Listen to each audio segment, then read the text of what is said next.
Constable Pemberton arrived within the hour, cycling from the village with considerably less grace than young Thomas had managed earlier. He was a man in his early 50s, with the bearing of someone who took his position seriously, though the most demanding situation he had previously handled was the theft of Mrs. Godwin's prize-winning pumpkin at last year's harvest festival. The sight of Eleanor Ashford's waterlogged form seemed to drain what little color remained in his already pallid complexion. "Nobody touch anything," he announced, as if anyone present had the slightest intention of doing so. He stood at the fence, hands on his hips, clearly struggling with the magnitude of the situation. The body would need to be retrieved, he muttered, and the police from the county would need to be summoned. This was beyond his authority, he said, though he said it with the air of a man who would have liked nothing more than to avoid the inconvenience of admitting it. By this time, the gathering had swollen considerably. Word travelled through St. Mary's in the Vale with the speed of electricity through wire. Mrs. Godwin herself had appeared, along with her daughter Susan. The postman had cycled past and stopped, ostensibly to assist, but primarily, Miss Marple suspected, to have something remarkable to discuss during his rounds for the next month. Even old Dr. Hartley, who rarely ventured far from his cottage these days, had been brought to the scene by his nephew in the motor car. It was Dr. Hartley who made the observation that would occupy every conversation in the village for weeks to come. He examined the body from a safe distance, squinting at it in that peculiar way elderly men have, and remarked quite casually that Eleanor Ashford appeared to have been in the water for some considerable time. Not since morning, certainly, but likely since the previous evening, perhaps even the night before. The fate concluded at 3 o'clock yesterday afternoon, the vicar's wife said, her voice rising with agitation. "I saw Eleanor leaving just after the final games. She was heading back toward the hall." "Did anyone see her after that?" Constable Pemberton asked, producing a small notebook as if the act of writing things down might render them less real. The assembled villagers exchanged glances. It was the kind of silence that speaks volumes. Miss Marple, observing from her position at the periphery, noted that no one answered immediately. This was interesting. Eleanor Ashford was not a woman one easily forgot encountering. She was distinctive, elegant, composed, and possessed of that particular quality of presence that made her memorable. It was Miss Wells who finally spoke, her voice carefully measured. "I saw her briefly last evening. I was taking a walk near the river path, around 6 o'clock, I should think. She was standing alone near the meadow gate. She seemed to be waiting for someone." "Waiting for whom?" the constable asked, writing furiously. "I couldn't say. She didn't acknowledge me, and I didn't wish to intrude, but she had that particular posture of someone anticipating a meeting." This information seemed to energize Constable Pemberton considerably, though Miss Marple observed that he wrote down Miss Wells's statement with the concentration of someone transcribing ancient texts. He asked her to describe Eleanor's manner, her appearance, whether she had seemed distressed. Miss Wells answered each question with the precision of an educated woman, her responses thorough and detailed. It was while this conversation was occurring that Miss Marple noticed something that caused her to purse her lips almost imperceptibly. The burgundy shawl, still draped across the fence rail, bore a particular quality to its embroidery that suggested considerable expense. It was the sort of garment one did not purchase casually, and Eleanor Ashford, from all accounts, was a woman of meticulous habits. It seemed unlikely that such a valuable item would have been carried to a meeting near the river, unless that meeting was a planned one, a significant one. More interesting still was the behavior of a particular villager standing near the back of the assembled group. This was Mr. Geoffrey Hartwell, the solicitor from the neighboring town who had recently taken rooms above the village shop. He had appeared at the scene with the doctor, claiming that he had business to attend to in the village, and had heard the commotion. But Miss Marple observed that his gaze kept returning to the shawl, and that his hands, when he thought no one was watching, trembled slightly. When Constable Pemberton finally gathered the nerve to ask whether anyone had been particularly close to Mrs. Ashford, whether she had any particular friends or associates in the village, the responses came slowly and with considerable hesitation. Eleanor Ashford, it seemed, had been cordial to everyone but intimate with no one. She had hosted occasional gatherings at the hall, had contributed generously to village causes, and had maintained the appearance of a contented widow. Yet beneath this surface picture, Miss Marple sensed, there lay currents that the constable would likely never even recognize. The body was eventually retrieved by means of a long hook, and considerable discomfort on the part of all involved. Eleanor's lavender dress was now thoroughly saturated, her dark hair plastered to her pale face. There was no visible sign of injury, no obvious wound that might explain her presence in the river. Yet Miss Marple, having lived long enough to understand the darker aspect of human nature, suspected that explanations would be considerably more complicated than simple accident. As the constable began questioning people more formally, Miss Marple excused herself quietly and walked back toward the village. She had seen quite enough for one afternoon. The evening descended upon St. Mary's in the Vale with the kind of premature darkness that autumn brings, stealing the daylight before one expects it. By the time Miss Marple reached her cottage, the constable had already established a makeshift headquarters in the village hall, a converted medieval structure that served variously as meeting place, community center, and on this particular evening, the temporary seat of criminal investigation. The county police were expected by morning. Constable Pemberton had announced before Miss Marple's departure, and until then he would be conducting preliminary interviews with all those who had seen Eleanor Ashford in the days preceding her death. Miss Marple settled herself in her sitting room with a pot of tea and the evening edition of the local newspaper. Though it contained nothing of significance, the murders and dramas of St. Mary's in the Vale were too recent to have made print. Her mind, however, was not on the newspaper. It was occupied instead with the peculiar architecture of human behavior, the way that fear and guilt manifested themselves in gesture and speech. She had lived in St. Mary's in the Vale for nearly 12 years, having moved to the village upon the death of her husband. In that time she had observed the intricate web of relationships that bound the community together, the hidden resentments and unspoken affections that existed beneath the surface of village propriety. Eleanor Ashford's arrival 3 years ago had been an event of some significance. A widow of considerable means, unencumbered by children or close family, she had purchased Ashford Hall, a property that had stood empty for nearly a decade, and had set about its restoration with the determination of someone accustomed to having her wishes executed precisely. The question that occupied Miss Marple's thoughts was not who had killed Eleanor Ashford, but rather what had been happening in the village that had necessitated such an act. Murder, in her experience, was rarely impulsive among people of Eleanor's class and circumstances. It was planned, motivated by something significant enough to overcome the natural reluctance most people felt toward taking a life. Something in Eleanor's recent behavior, or in the recent behavior of those around her, had precipitated the necessity of her removal. There came a knock at the cottage door around 7:30. It was Miss Catherine Wells, the schoolteacher, looking considerably less composed than she had at the river. Her dark hair, usually arranged in a neat bun, showed signs of having been worried at repeatedly. She accepted Miss Marple's offer of tea with a grateful nod and settled herself in the chair opposite, her hands folding and unfolding in her lap with nervous energy. "I'm afraid I have been rather foolish," Miss Wells began, her words tumbling out in a rush. "I told the constable that I saw Eleanor last evening, but I'm not entirely certain of the time. It might have been earlier, or it might have been later. I wasn't wearing my watch, you see, and in the confusion of the day, I've rather lost track of when precisely I took my walk." Miss Marple observed the younger woman with the careful attention she brought to all human behavior. The anxiety in Miss Wells's voice seemed disproportionate to the minor inconsistency she was describing. "Perhaps," Miss Marple said gently, "you might tell me what you actually observed, without concern for the precise timing. The constable will likely ask you to clarify that point. In any case." Miss Wells took a sip of tea, gathering herself. Eleanor was indeed at the meadow gate, but she was not alone. There was a man with her. I couldn't see his face clearly. It was growing dark and I was at some distance, but I saw them speaking quite intently. Eleanor seemed agitated. The man was gesticulating, as if in argument.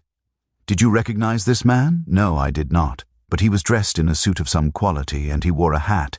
He was not a villager, I'm quite certain of that. He had an air of someone unaccustomed to the countryside. This information was considerably more significant than Miss Wells's initial statement had suggested. An unknown man, a private meeting, an argument. These elements began to form a pattern that extended beyond the simple confines of village gossip. "Why," Miss Marple asked, "did you not mention this man to the constable?" Miss Wells's face flushed deeply. "Because I am uncertain of what I saw, and because I did not wish to provide information that might prove inaccurate. Also," she paused, seeming to wrestle with herself, "also because I recognized the woman's voice, though not the man's. Eleanor was calling him by name. She called him Geoffrey." The name hung in the air between them like a stone dropped into still water. Geoffrey Hartwell, the solicitor from the neighboring town, the man who had appeared at the river scene with Dr. Hartley's nephew, and whose gaze had returned repeatedly to Eleanor's burgundy shawl. "I see," Miss Marple said softly. "And have you any reason to believe that Mrs. Ashford and Mr. Hartwell were previously acquainted?" "That is precisely the question that troubles me," Miss Wells replied. Eleanor never mentioned knowing him, and yet her tone suggested that she knew him quite well. It was familiar, but also angry. There was anger in her voice. "Miss Marple," after Miss Wells had departed, promising to contact the constable in the morning to amend her statement, Miss Marple sat alone with her thoughts. The picture that was emerging was becoming considerably more complex.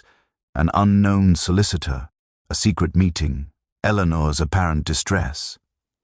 These suggested that Eleanor Ashford had been harboring a secret of some significance. The question was whether that secret had been the cause of her death or merely incidental to it. She rose and moved to her bookshelf, withdrawing a volume of the local directory. She turned to the section listing professional persons in the neighboring county and ran her finger down the pages until she found it.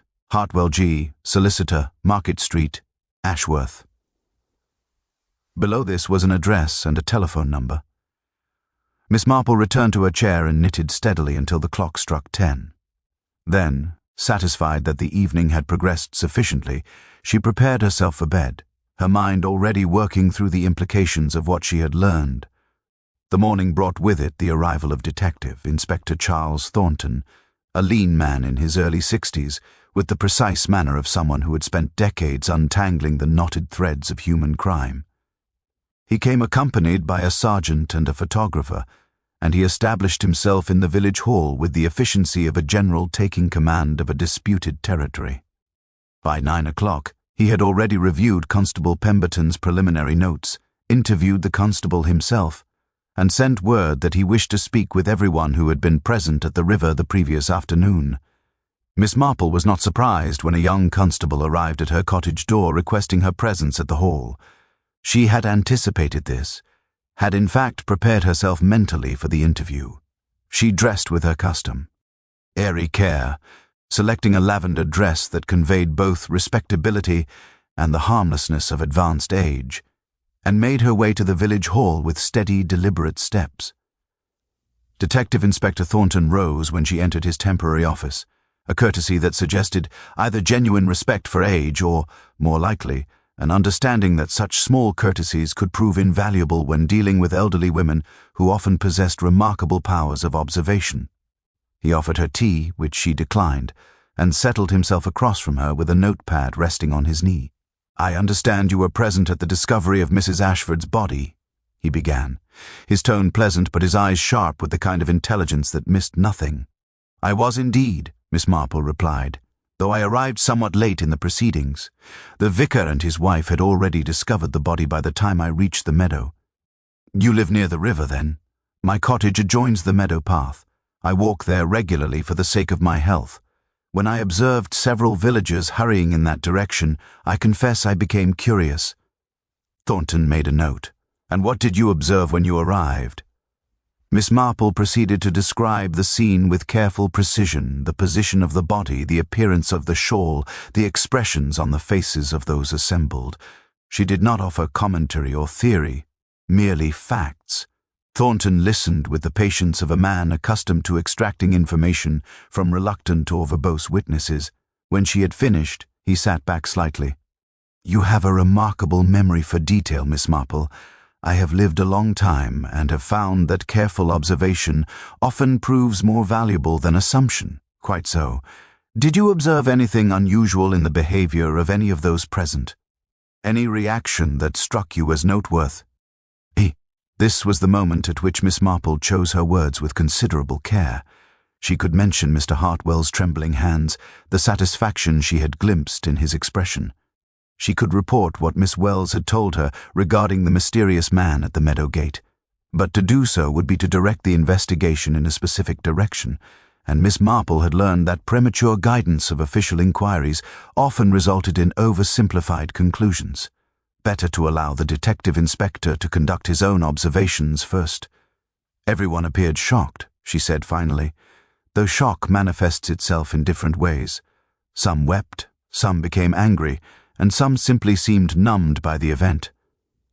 I would not presume to interpret such reactions without further context. Thornton regarded her for a moment, then nodded as if respecting her discretion. Tell me about Mrs. Ashford. How well did you know her? Only as well as one knows any neighbor in a village of this size. We encountered each other regularly at social gatherings and in the village shops. She was a woman of considerable refinement and apparent cultivation, but, I beg your pardon, there seemed to be an unfinished thought in your statement. Miss Marple allowed herself a small smile. You are observant yourself, Detective Inspector. Yes, there was a but. Mrs. Ashford maintained an appearance of contentment and social engagement, yet she seemed a rather solitary woman. She had no close friendships among the villagers, at least none that were visible. She entertained occasionally, but always with a certain formality that discouraged intimacy. You suggest she was unhappy? I suggest nothing. I merely observe that she gave the impression of someone carrying a burden that she did not wish to share. The interview continued for another quarter hour, Thornton asking questions that ranged from Eleanor's recent activities to her financial situation to her relationships with specific villagers. Miss Marple answered each question honestly, offering only what she knew to be fact and distinguishing carefully between observation and speculation. When she was finally dismissed, it was with Thornton's request that she contact him immediately should she recall anything else of significance. She nodded her agreement and rose to leave. As she reached the door, Thornton spoke again. One more thing, Miss Marple. In your observation of human nature, what circumstances generally lead a person to murder another? She paused, her hand on the doorframe. In my experience, Detective Inspector, murder is usually committed because someone believes they have no alternative. It is an act of desperation masquerading as necessity. The question is not what led them to commit the act, but what they believed they were protecting themselves from. She left him there, contemplating this observation, and walked back toward her cottage. The afternoon sun was bright and clear, the village proceeding with its daily routines as if Eleanor Ashford had not been pulled from the river the previous day. Yet, beneath the surface, Miss Marple knew, currents of fear and guilt were moving through the community like water beneath ice. In this village had believed that Eleanor Ashford posed a threat significant enough to warrant her death, and somewhere within the tangle of secrets and relationships, the truth of that belief lay waiting to be discovered.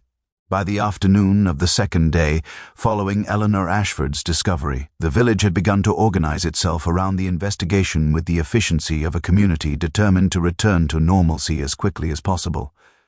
The shops had resumed their usual hours, the school had reopened, and life had assumed the appearance of proceeding as it always had.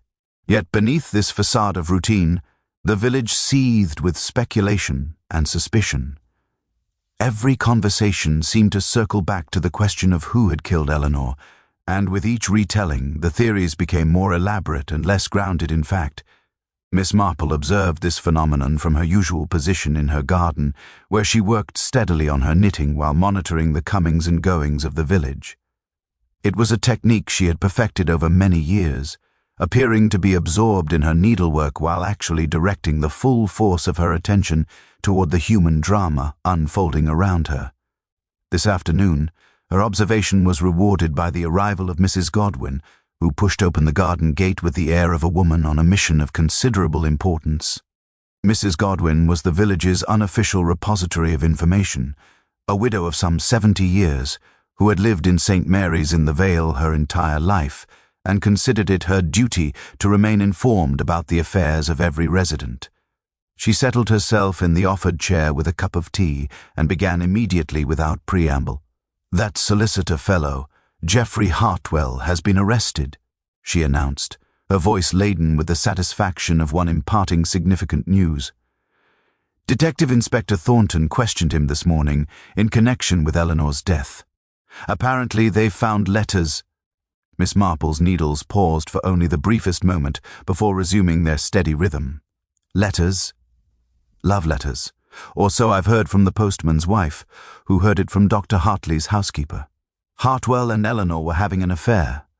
It seems he came to the village to see her that evening. They argued about something, and he killed her in a fit of passion.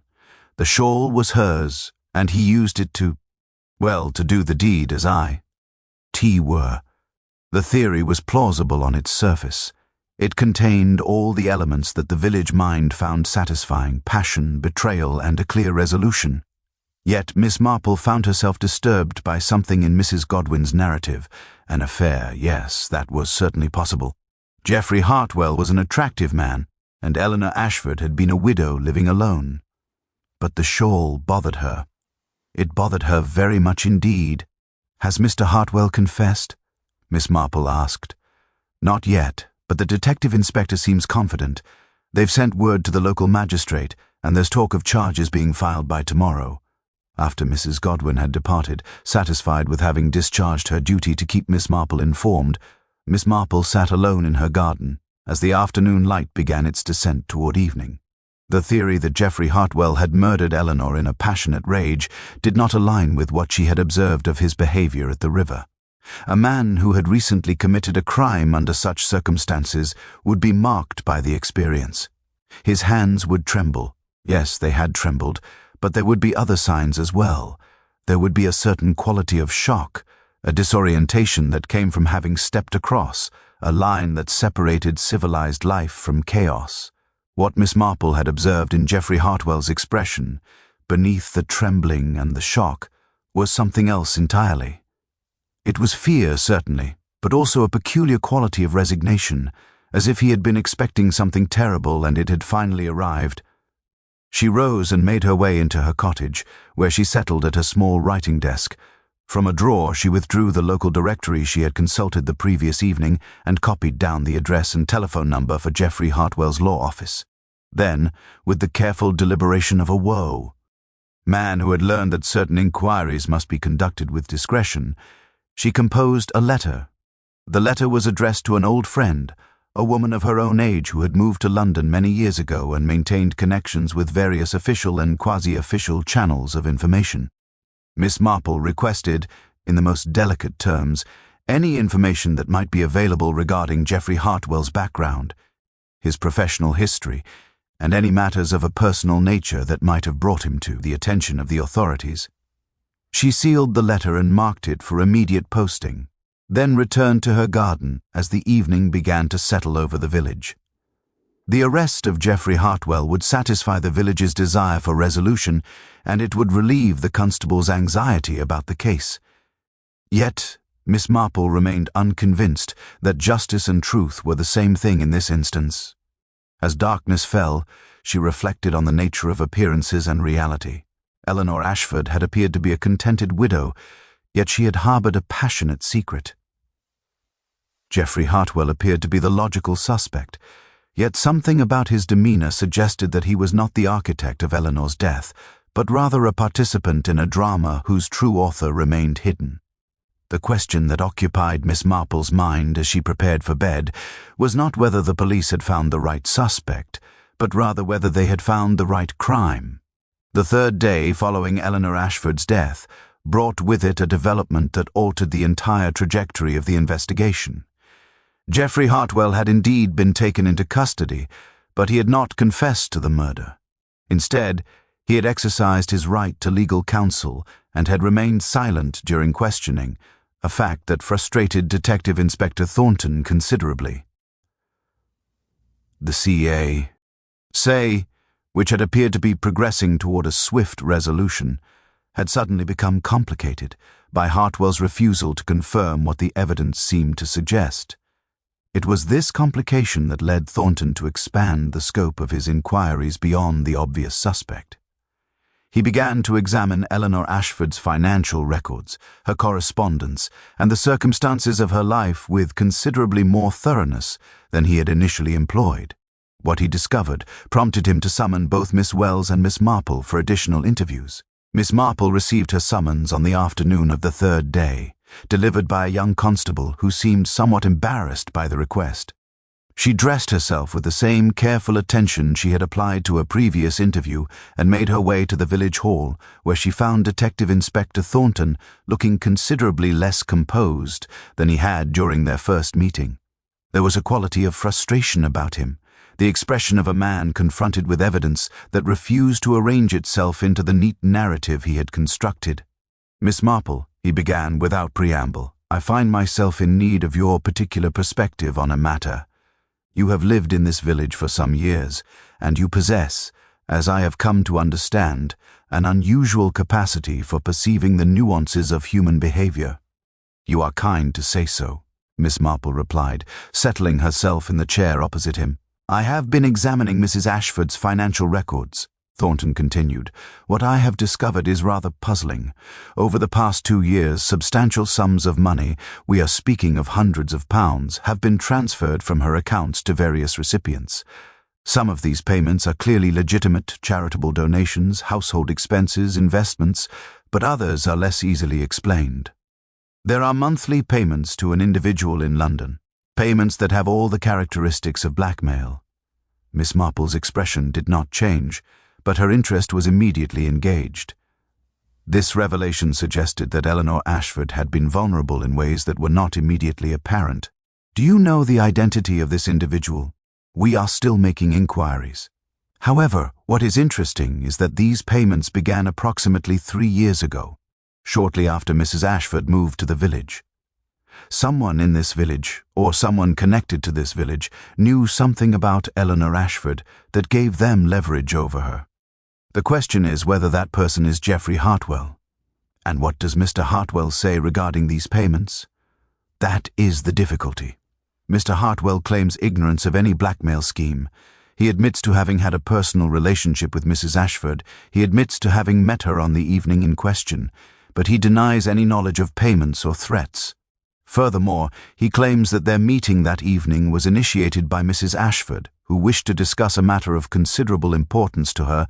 Did he elaborate on the nature of this matter? He would not. His solicitor advised him to remain silent on that point. However, Miss Marple, I have come to suspect that Mr. Hartwell may not be the perpetrator of this crime. He may instead be a victim of circumstances designed to implicate him. The question is who would benefit from his arrest, and more importantly, what secret was Eleanor Ashford protecting that was worth dying for? This question hung in the air between them, and Miss Marple took a moment to consider it carefully. The answer was becoming clearer to her, though she chose not to voice her suspicions to the detective inspector. Instead, she asked a question of her own. "Have you examined, Ed, the condition of Mrs. Ashford's body? Specifically, have you determined whether there are signs of struggle, or whether the death might have occurred in some manner other than what the immediate circumstances suggest?" Thornton's expression shifted, and for a moment Miss Marple saw a flash of something that might have been respect. The post-mortem examination has only just been completed. The medical examiner's preliminary finding is that death was likely caused by drowning, but there are signs of a blow to the head sustained prior to entering the water, a blow that could have been delivered by a blunt object, possibly the fence rail itself. You mean to say that Mrs. Ashford might have been struck, lost consciousness, and then entered the water? Perhaps not deliberately placed there? It is possible.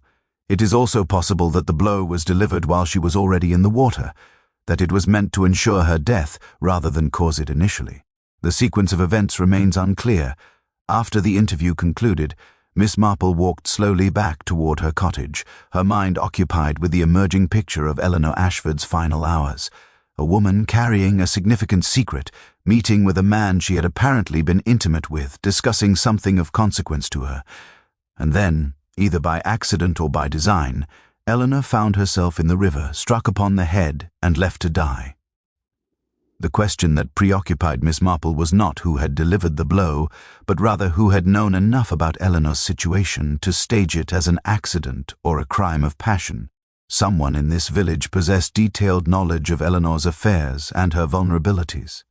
Someone had been collecting blackmail money from her for 2 years, and that same someone, Miss Marple suspected, had recognized in Geoffrey Hartwell's pursuit of Eleanor an opportunity for misdirection. She spent the evening in her sitting room, her knitting forgotten beside her, thinking through the architecture of deception that had been constructed around Eleanor Ashford's death. By the time she retired to bed, she had formed a working hypothesis. Now came the considerably more difficult task of proving it. The following morning brought the arrival of Miss Marple's response from London, delivered by the postman with considerably more ceremony than usual letters received. Her old friend, Lady Thornbury, had connections to the Home Office and had managed to compile a remarkable dossier on Geoffrey Hartwell in the span of a single day. Miss Marple read through the information with growing interest, setting aside each page as she completed it and arranging them in order on her small desk. Geoffrey Hartwell had indeed been a solicitor of some standing in London before moving his practice to the provincial town of Ashworth 5 years ago.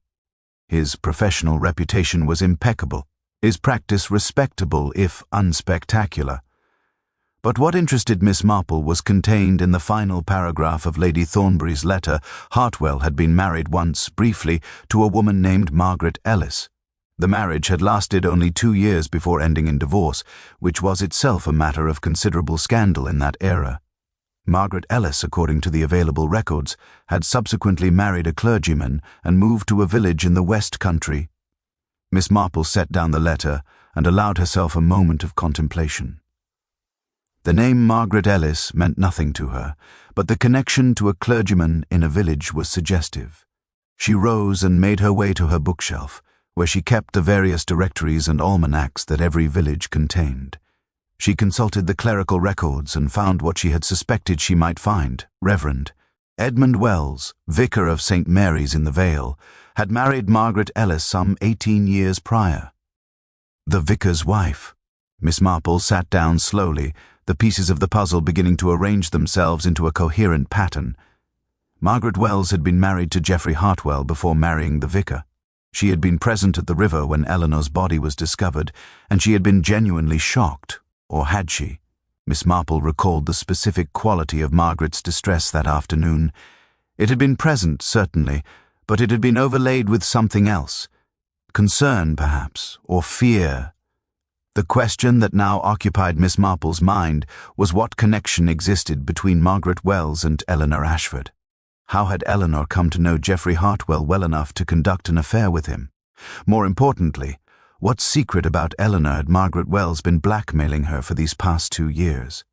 And had that secret involved Geoffrey Hartwell himself? The implications were beginning to crystallize. Eleanor Ashford had come to St. Mary's in the Vale 3 years ago, and had almost immediately become the object of Geoffrey Hartwell's affections. Margaret Wells, Hartwell's former wife, had discovered this connection and had used it as leverage to extract money from Eleanor. Whether Eleanor had known that her blackmailer was Margaret Wells remained unclear, but Miss Marple suspected that she had not. The payments would have been arranged through intermediaries, through bank transfers that could not be easily traced to a personal connection. But what had changed to prompt Eleanor's murder? Blackmail schemes continued indefinitely, only when they remained secret. If Eleanor had discovered who was behind the payments, if she had threatened to expose Margaret Wells, then the situation would have become critical. And if Eleanor had been planning to reveal the truth to Geoffrey Hartwell, to expose the woman who had been extracting money from her under false pretenses, then Margaret Wells would have had every reason to silence her. Miss Marple spent the afternoon in careful consideration of how to proceed. She could go to Detective Inspector Thornton with her suspicions, but suspicions, however well-founded, were not evidence. Thornton was an intelligent man, but he was also bound by the conventions of official investigation. He would require proof before he would willingly abandon his current theory regarding Geoffrey Hartwell's involvement. The solution, Miss Marple decided, was to engineer a confrontation that would force the guilty party to reveal herself through her own reactions. This was a technique that relied heavily on psychology and an understanding of human nature, but it was one that Miss Marple had employed successfully many times in the past. What was required was a situation in which Margaret Wells would believe that the truth was about to be exposed and would attempt to prevent that exposure. Miss Marple composed a letter to Detective Inspector Thornton, expressing her concerns about the direction of the investigation and requesting a meeting to discuss a theory she had developed. She did not explain herself in detail. That would come later, during their conversation. She simply suggested that he might wish to inquire into the background of the vicar's wife, particularly her previous marriage and her knowledge of Geoffrey Hartwell's past. Then, with the deliberation of a chess player considering several moves ahead, she composed a second letter. This one was addressed to Margaret Wells, written in Miss Marple's most innocuous and friendly manner. In it, Miss Marple expressed her concern about Margaret's obvious distress following Eleanor's death and invited her to take tea that very afternoon. She mentioned, quite casually, that she had been reviewing some old directories and had been surprised to notice the name Hartwell connected to the vicar's family. She was certain it must be merely coincidence, she wrote, but she had always found such connections amusing. The letter was designed to alarm Margaret Wells without being so direct as to constitute an accusation. It would make clear to her that Miss Marple had discovered the connection between Margaret and Geoffrey Hartwell. It would also make clear that Miss Marple was aware of something that Margaret would prefer to remain hidden. Whether Margaret would accept the invitation to tea remained to be seen, but Miss Marple suspected that the opportunity to confront Miss Marple directly, to assess how much she actually knew, would prove irresistible. By late afternoon, Miss Marple's preparations were complete. She had set her sitting room to rights, had ensured that there was tea enough for two, and had positioned herself in her favorite chair with her knitting in hand. She was, to all appearances, a harmless elderly woman passing the time with her needlework. In reality, she was a woman who had constructed a trap and was now waiting to see whether her quarry would step into it. The knock came at 3:30. Margaret Wells entered Miss Marple's sitting room with the careful composure of a woman who had learned to present a serene facade regardless of her inner turmoil. She was dressed in grey, a colour that seemed appropriate for her current circumstances, and her dark hair was arranged in its usual neat configuration. Yet Miss Marple observed, with the keen eye of long experience, that Margaret's hands trembled slightly as she accepted the offered cup of tea, and that her eyes did not quite meet Miss Marple's own. "It was kind of you to invite me," Margaret said, her voice steady despite the physical signs of her anxiety. "I confess I have been rather overwhelmed by recent events. Eleanor's death has been a shock to us all." "Indeed it has," Miss Marple replied, setting down her knitting with deliberate slowness, "though I imagine it has been a particular shock to you, given your connection to one of the persons involved in the investigation." Margaret's cup paused halfway to her lips. When she finally drank, it was with visible effort. "I'm not certain I understand your meaning, Miss Marple, no. I found it quite remarkable, really, a village as small as this one, and yet such intricate connections between people. Your former husband, Mr. Hartwell, taking up residence in the neighbouring town. Eleanor Ashford arriving in the village. The three of you bound together by history that none of us suspected. Rather like a play in which all the principal actors had moved into close proximity without the audience's knowledge." Margaret set down her cup with deliberate care. "Mr. Hartwell and I were married a long time ago. That connection is ancient history, Miss Marple. I am the vicar's wife now, and I have been for nearly 18 years. Of course. And yet, people do not entirely escape their pasts, do they? Particularly when those pasts involve matters of consequence. Tell me, Mrs. Wells, how did you know that Eleanor Ashford possessed information that you wished to keep confidential?" The colour drained from Margaret's face with such completeness that Miss Marple feared for a moment that the woman might collapse. Instead, Margaret set her hands flat on her lap, gripping the fabric of her skirt with white-knuckled intensity. When she spoke, her voice had lost its carefully maintained composure. "What have you discovered?" she whispered. "I have discovered that Eleanor Ashford made regular payments to an unknown party for a period of 2 years. I have also discovered that you were previously married to Geoffrey Hartwell, and that you moved to this village shortly after your marriage to the vicar. What I have not yet determined with certainty is the precise nature of the information that Eleanor possessed, and why it was valuable enough to warrant 2 years of blackmail payments." Margaret rose abruptly from her chair and moved to the window, her back to Miss Marple. For a long moment she stood in silence, apparently struggling with some internal conflict. When she finally spoke, her voice was barely audible. "Eleanor knew something about Geoffrey. Something that would have destroyed him professionally, and that would have destroyed my marriage if it became known. When I saw her in this village, when I realized that she had come here deliberately to be near Geoffrey, I became terrified that she would reveal the truth." "What truth?" Miss Marple asked gently. "Geoffrey was accused of embezzlement from a client's account when he was practicing in London.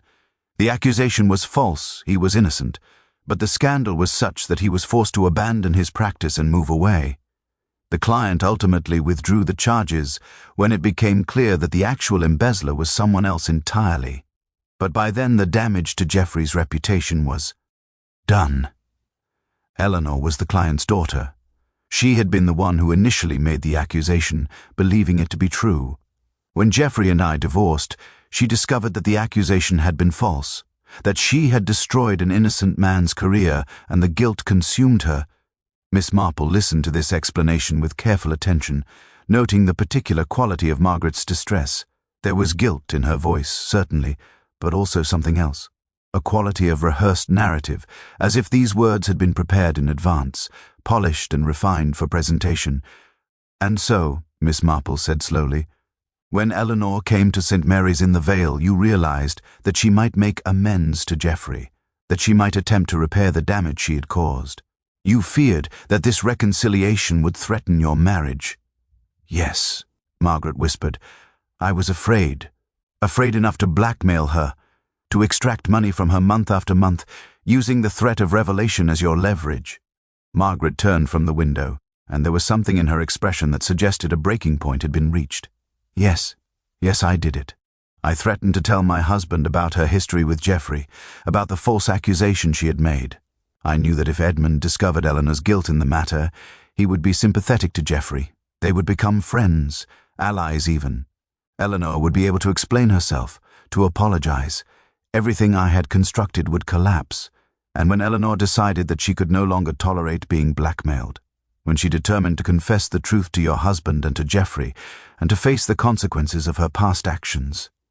What did you do then?" Margaret's face crumpled, and she sank back into her chair. "I didn't kill her. You must believe me, Miss Marple. I met her that evening by the river because E had written to me, asking for a meeting. She told me that she intended to confess everything, that she could no longer bear the weight of blackmail. She said that she deserved to lose my respect, that she deserved whatever punishment came. We argued. I became desperate. I told her that I would destroy her if she revealed the truth, that I would ensure that no one in the village would ever respect her again. But she was determined to confess regardless. Yes. She said that she had lived too long with secrets and lies. She said that the blackmail had become a kind of prison, that she preferred to face the truth and accept the consequences. Margaret looked up at Miss Marple, her eyes haunted. We were standing at the fence, and as she turned to leave, she lost her footing on the muddy bank. She fell. Her head struck the fence rail. I tried to catch her, but she slipped into the water before I could reach her. I stood there, and I did nothing. I could have saved her, but I simply stood there and watched her drown. The confession hung in the air between them, and Miss Marple sat very still.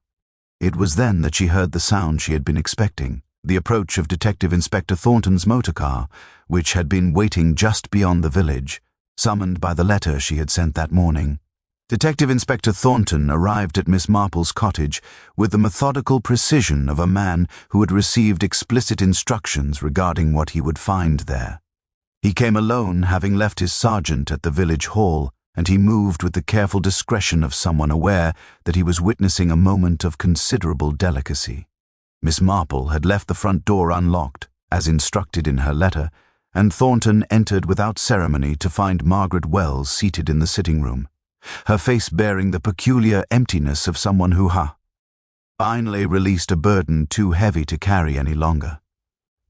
"Mrs. Wells," Thornton said, his voice carrying the official formality of his position, "I must ask you to accompany me to the village hall, where I will be taking a formal statement regarding the death of Eleanor Ashford." Margaret rose without resistance, as if her body had become merely a vessel through which others directed movement. She gathered her handbag and her coat, moving with the mechanical precision of someone operating on instinct rather than conscious thought. As she passed Miss Marple, she paused for a moment, and their eyes met. In that brief exchange, Miss Marple saw something that she had not expected to see, a quality of relief, as if the confession, however damaging its consequences might be, had released Margaret from a prison more confining than any physical cell. After they had departed, Miss Marple remained in her sitting room, the untouched tea growing cold in its cups. She thought about the peculiar nature of human desperation, about the ways in which fear could transform ordinary people into agents of their own destruction. Margaret Wells had not intended to murder Eleanor Ashford. Indeed, Margaret's account of Eleanor's death bore all the hallmarks of truth: the loss of footing, the fatal strike against the fence rail, the shocked immobility that had prevented her from attempting a rescue. Yet in her refusal to act, Margaret had become complicit in Eleanor's death. She had allowed fear to paralyze her at the moment when a single act of mercy might have saved a life. The village learned of Margaret Wells's arrest with the speed of information moving through water. By evening, the entire population of St. Mary's in the Vale knew that the vicar's wife had been taken into custody, that she had confessed to events surrounding Eleanor Ashford's death, and that she was the one who had been blackmailing Eleanor for 2 years. The news spread in concentric circles outward from the village hall, with each retelling becoming slightly more sensational, each account adding details that had not existed in previous versions. The vicar himself remained at his residence throughout the day following Margaret's arrest, receiving no visitors and speaking to no one. By the following morning, it became known that he had written to the bishop requesting a temporary leave of absence from his duties, citing personal circumstances. The curate from the neighboring parish came to conduct services, and the village proceeded with the strange machinery of continuing to function, even as its social structure shifted beneath the surface. Detective Inspector Thornton remained in the village for another week, completing his investigation and preparing the formal case against Margaret Wells. He visited Miss Marple twice during this period, first to thank her for her assistance, and later to seek her counsel on a matter that had begun to trouble him. The second visit came on the afternoon before his departure. "I find myself in a peculiar position," he confessed, settling himself in Miss Marple's sitting room with a cup of tea. "Margaret Wells has provided a detailed confession. The evidence supports her account, and yet I am uncertain whether the charge of murder is entirely just in this case." "You are troubled by the distinction between action and inaction," Miss Marple observed. "Precisely so. She did not strike the blow that killed Eleanor Ashford. That was an accident, a tragic consequence of Eleanor's loss of footing. Margaret simply failed to save her. Is that truly murder?" Miss Marple set down her knitting and considered the question with the gravity it deserved. "The law, Detective Inspector, makes distinctions that human morality sometimes does not. Eleanor Ashford died because she lost her footing on muddy ground. That is a fact. But Eleanor was in that place at that hour because Margaret had been blackmailing her for 2 years, because Margaret's fear and desperation had created the circumstances that led to that meeting. One might argue that Margaret's actions, while perhaps not constituting murder in the strictest legal sense, were nonetheless the chain of causation that led to Eleanor's death. And yet, in the final moment, when Eleanor fell, Margaret chose not to save her. Is that choice sufficient to constitute murder? That is a question for philosophers and judges, not for elderly women who observe human nature. What I can tell you, Detective Inspector, is that Margaret Wells will carry the weight of that moment for the remainder of her life. She will remember that she stood and did nothing while a woman drowned. That is a punishment that law cannot impose and that time will not diminish. Thornton departed the following day, his motor car bearing him back toward the county town and the conclusions he would file regarding the case. The charge against Margaret Wells was ultimately murder, as it turned out, though the case that proceeded to trial was complex and subject to considerable legal argument. The jury, in the end, returned a verdict of guilty, but with a recommendation for mercy. Margaret Wells was sentenced to 10 years' imprisonment, a punishment that seemed simultaneously too harsh and insufficiently severe to everyone who considered it. Geoffrey Hartwell was released within days, his name cleared entirely. He returned to his practice in Ashworth, though there were whispers that he had begun to correspond with the vicar regarding matters of theology and conscience. The village, in the way that villages do, gradually reorganized itself around the absence of Margaret Wells. The vicar remained, though he aged perceptive. Died during the months following his wife's imprisonment. The scandal faded, as all scandals eventually do, into the background noise of human memory, and Miss Marple, having accomplished what she had set out to accomplish, returned to her garden and her knitting, secure in the knowledge that she had guided truth toward justice, however imperfectly justice might have been served. Winter came early to St. Mary's in the Vale that year, arriving with unusual severity and transforming the landscape into something both beautiful and austere. The trees shed their leaves with apparent urgency, as if eager to divest themselves of summer's pretense, and the river that had claimed Eleanor Ashford's life ran grey and swollen with autumn rains. Miss Marple observed these seasonal changes from her cottage window, knitting steadily through the shortened days, while the village attempted to return to the patterns of normalcy that had been so dramatically disrupted.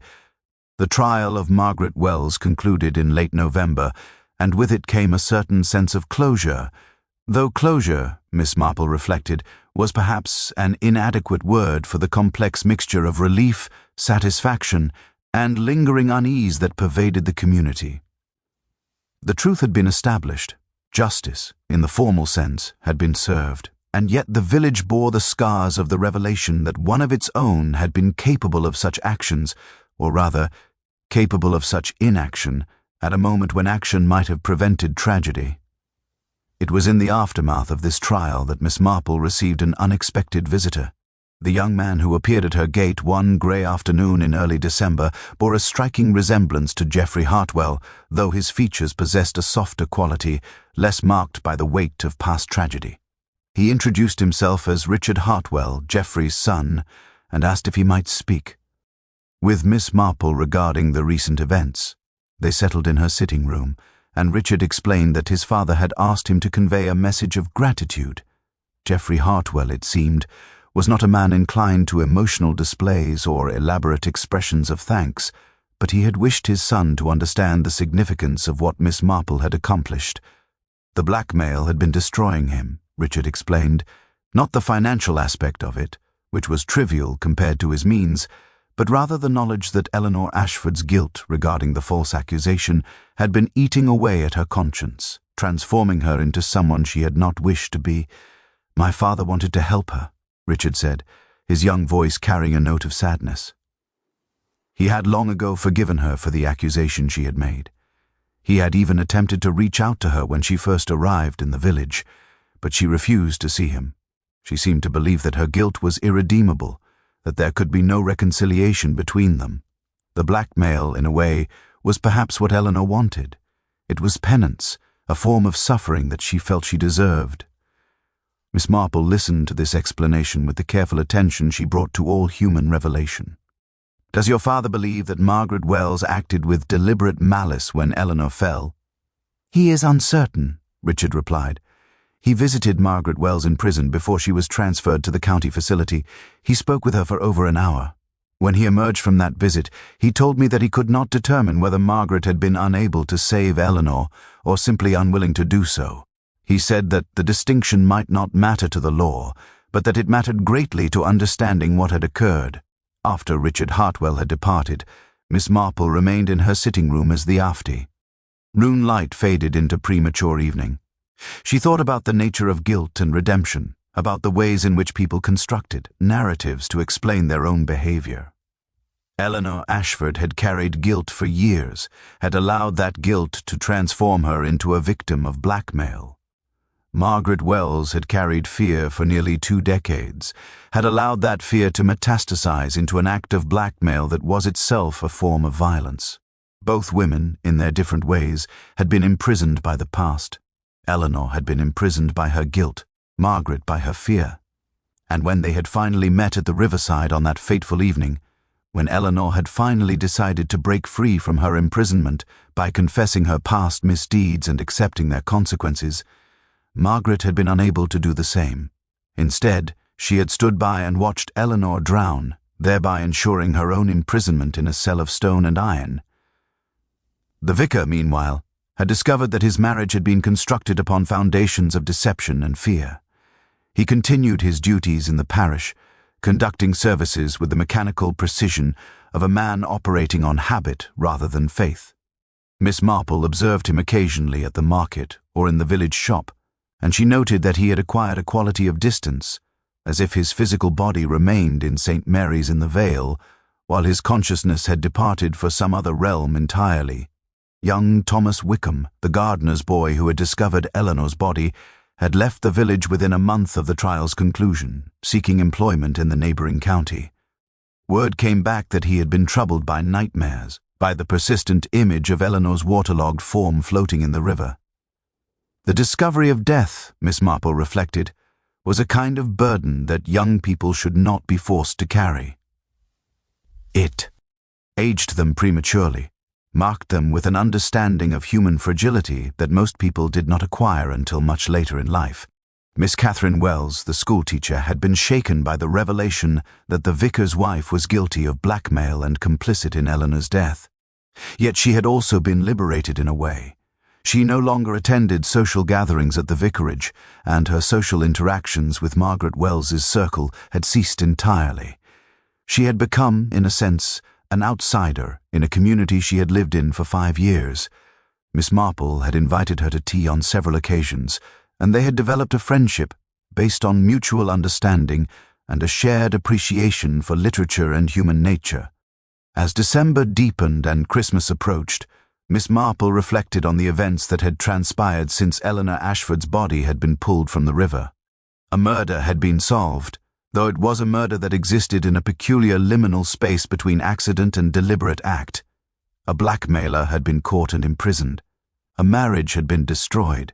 A village had been forced to confront uncomfortable truths about itself. And yet the seasons continued their turning, and the world continued its rotation, indifferent to human suffering and human justice alike.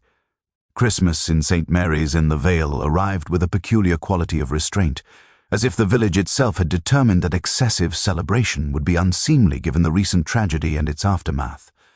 The church services were attended with dutiful regularity, though the vicar's sermons had acquired a quality of melancholy that suggested he was preaching to himself as much as to his congregation. The village shops displayed their traditional decorations, and Mrs. Godwin organized the Christmas pageant as she did every year, though with noticeably diminished enthusiasm. Miss Marple attended these events with her customary composure, observing and listening while appearing to be merely a peripheral participant. It was during the Christmas Eve service that she noticed something that had previously escaped her attention. The vicar, delivering his sermon on the theme of forgiveness and redemption, had spoken with particular intensity about the nature of guilt and the possibility of absolution. His words seemed directed not at his congregation but rather at some internal adversary, some struggle that was occurring entirely within his own consciousness. After the service concluded, as the villagers filed out into the cold December night, Miss Marple found herself walking beside the vicar. She had orchestrated this meeting, positioning herself so that their paths would naturally intersect. For several minutes they walked in silence, their breath forming small clouds in the frigid air. "You have been troubled," Miss Marple observed finally, phrasing her statement not as a question but as a simple fact. The vicar did not respond immediately. When he finally spoke, his voice was barely audible above the wind that had begun to sweep through the village. "I have been thinking about Margaret, about what she did and about what she failed to do. I have been thinking about the woman I married, the woman I believed I knew, and the stranger who sits now in a prison cell. People are rarely entirely what they appear to be, Miss Marple said gently. Your wife was a woman who carried fear for many years. Fear transforms people, Reverend Wells.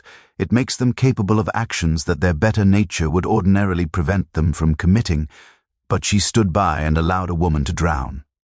How does one reconcile that with the teachings of faith? How does one forgive such an act? That is a question between you and your conscience, Miss Marple replied. But I will say this. Margaret Wells is suffering. She is suffering in a prison cell, and she is suffering in her own mind. She will likely spend the remainder of her life contemplating that moment by the river, that moment when she chose inaction over mercy. In a sense, she is imprisoned twice over. Whether you choose to forgive her is a matter for you alone to determine. The vicar walked in silence for another moment, then turned to Miss Marple with an expression of gratitude that transcended words. He turned back toward the church, and Miss Marple continued toward her cottage alone. January arrived with bitter cold and heavy snow, blanketing the village in white and rendering travel difficult. It was during the third week of January that Miss Marple received a letter from Geoffrey Hartwell. The letter was brief, composed in neat handwriting on expensive paper, and it conveyed information that surprised her only in its timing. Geoffrey Hartwell had decided to sell his practice and retire from the law entirely. He had spent the past month traveling in Italy, he wrote, attempting to understand how one moved forward after a life had been marked by both injustice and mercy. He had decided that he would use his remaining years to establish a small charitable foundation dedicated to assisting women who had been wrongly accused or unjustly treated by the legal system. Eleanor Ashford's guilty conscience had stemmed from the false accusation she had made against him. Perhaps, he wrote, he could honor both Eleanor's memory and his own suffering by ensuring that other women did not suffer as Eleanor had. Miss Marple read this letter 3 times, then placed it carefully in her correspondence box. Here was a man who had been given a second chance at life, a man whose reputation had been restored, who had been freed from the shadow of false accusation, rather than retreating into bitterness or the comfortable embrace of his professional success. He had chosen to channel his experience into service.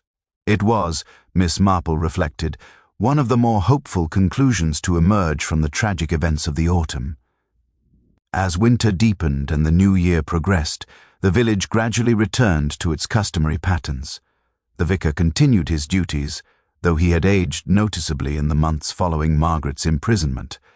He had begun to correspond regularly with Geoffrey Hartwell, and there were whispers that the two men had formed a friendship based on their shared connection to Eleanor Ashford and their mutual desire to understand the moral complexities of her death. By February, the scandal had faded sufficiently that new topics of village gossip had begun to emerge. Mrs. Godwin had taken to investigating the background of a new family that had recently moved into the cottage formerly occupied by Eleanor Ashford. Miss Wells had been appointed to a teaching position at a nearby county school, accepting a promotion that would remove her from the village. Life continued in the manner that village life always continues, with a mixture of continuity and change, repetition and novelty. Miss Marple sat in her garden on a mild afternoon in early spring, her knitting needles clicking in their familiar rhythm. The pale blue cardigan that she had been working on when Eleanor's body was discovered had long since been completed and gifted to her great-nephew's wife. She was now engaged in a new project, a shawl in pale grey silk, embroidered with a pattern of birds and flowers not entirely unlike the burgundy shawl that had been found draped across the fence rail. She thought about Eleanor Ashford, about the burden of guilt that had driven a woman of intelligence and means to submit to years of blackmail rather than face the past. She thought about Margaret Wells, imprisoned in a cell of her own making, condemned to contemplate forever the moment when she had chosen silence over mercy. She thought about the vicar, struggling to reconcile faith with the knowledge of his wife's betrayal. And she thought about Geoffrey Hartwell, choosing to transform his suffering into service. Human nature, Miss Marple reflected, was endlessly complex, endlessly surprising in its capacity for both cruelty and redemption. The mystery of Eleanor Ashford's death had been solved, yet the greater mystery, the mystery of why people behaved as they did, why fear and guilt could transform ordinary individuals into agents of tragedy, remained as profound and impenetrable as ever. The village of St. Mary's in the Vale had returned to normalcy, and yet nothing was truly normal anymore.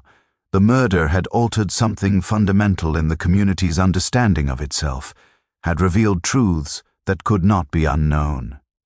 That, Miss Marple understood, was perhaps the most significant consequence of crime and investigation, not the punishment of the guilty, but the transformation of understanding that occurred when comfortable illusions were stripped away.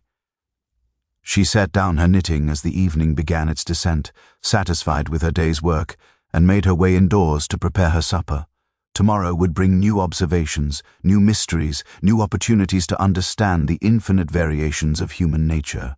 For now, it was enough to sit peacefully in her garden, knowing that she had guided truth toward justice, however imperfectly such guidance might be accomplished in a world that was far more complicated than any simple narrative could adequately describe.